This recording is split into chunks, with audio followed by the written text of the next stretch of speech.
Okay, so we're looking at lesson 3.8, and we are renaming fractions. I know we worked on this in class. So when we are renaming a fraction, if I gave you something like 21/5, remember that this really means 21 divided by 5.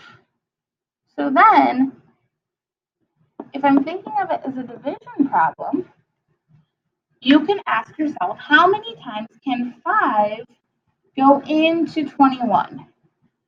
So 5 can go into 21 4 whole times, and we get a remainder of 1, which goes in our numerator, and our denominator stays the same of 5.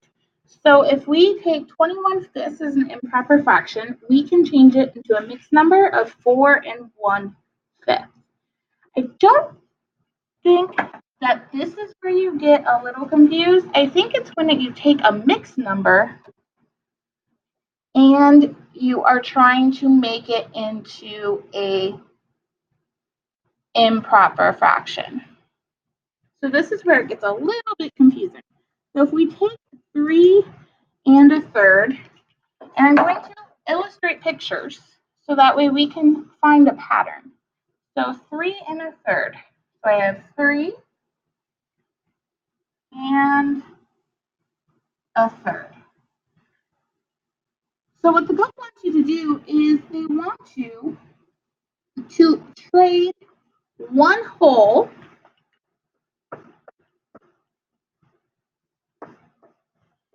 for 3/3. And the reason we did 3/3 is because 3/3 really is one whole.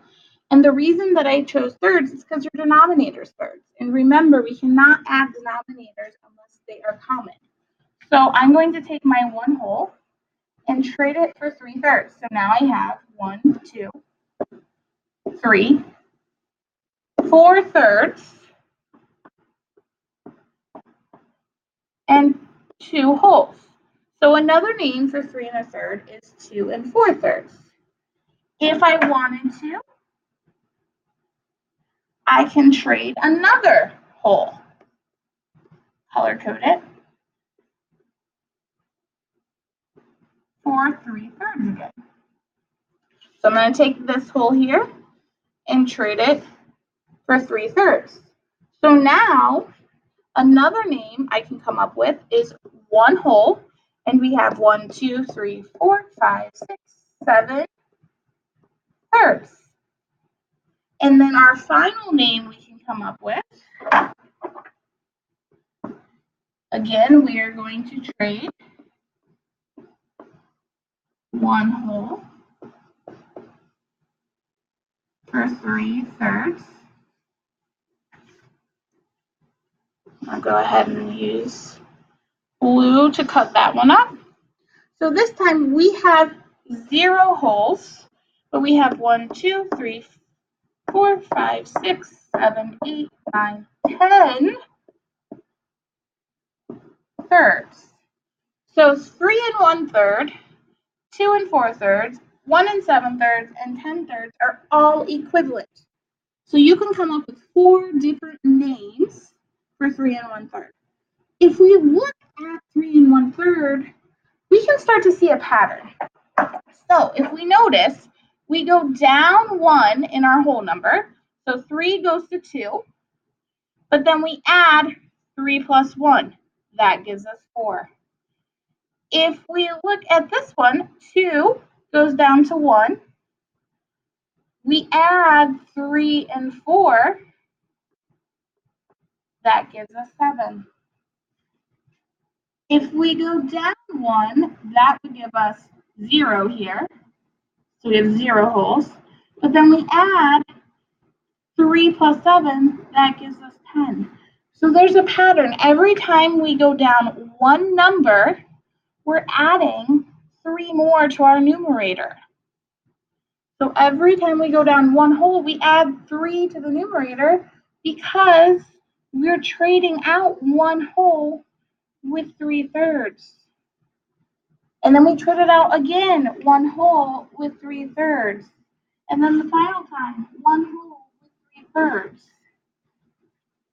Now, for example, if we decided to use 3 1/5, instead of trading out 1 whole with 3/3, we would then trade it out for 5/5. So you'll need to look at your denominator to figure out what you're trading. So let's try one more example.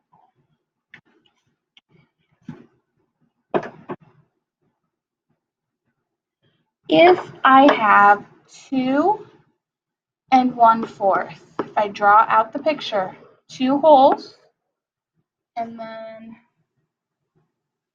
1/4. So 2 1/4. I would trade 1 whole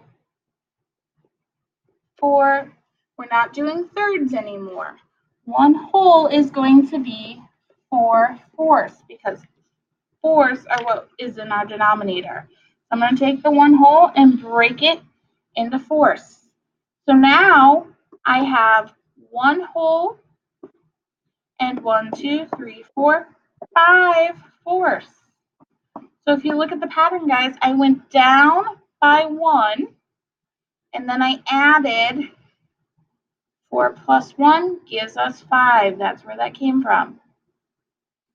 If I trade my last whole for 4/4, again, I now have 0. So I don't write it, but I am for this. So we can see that we went down 1. We have 0 in our whole. We have 1, 2, 3, 4, 5, 6, 7, 8, 9 fourths. Again, we went down 1. We added our denominator with our numerator to come up with 9. There is a pattern there, guys. So hopefully, by drawing the pictures, we can start to see the pattern, so eventually you won't need to use your pictures. I hope this helped you as you are doing your home link in your math journal pages. Feel free to rewatch or ask me questions if you're still stuck.